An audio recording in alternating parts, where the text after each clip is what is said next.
Hello দর্শক, আসসালামু আলাইকুম। আমি এখন দাঁড়িয়ে আছি রাজশাহী দুর্গাপুর কাঁঠালবাড়ি স্কুলেপুরে। তো আসলে দেখতে পাচ্ছেন যে একটি প্রতিবন্ধী সওয়াল, সে অনেক কষ্টের মাধ্যমে কোচিংয়ে আসছেন এবং স্কুলে আসছেন।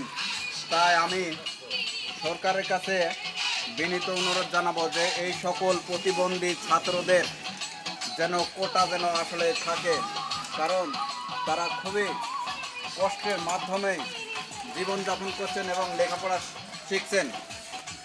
তাই এই দেখুন, আসলে দেখেন যে তাদের কি একটি কষ্টের একটি গতি জীবন, তাদের এই কষ্টের জীবন যেন ব্যর্থ যেন না যায়। তাই আমি সরকারের কাছে বিনীত অনুরোধ জানাবো যে এই সকল ছাত্রদের জীবন যেন ব্যর্থ যেন না যায়। তাই আমি এই সরকারকে বিনীত অনুরোধ জানাবো যে তাদের জীবন যেন যাতে ব্যর্থ যেন না যায়, তাদের একটি কোটা রাখবেন। সবাইকে ধন্যবাদ।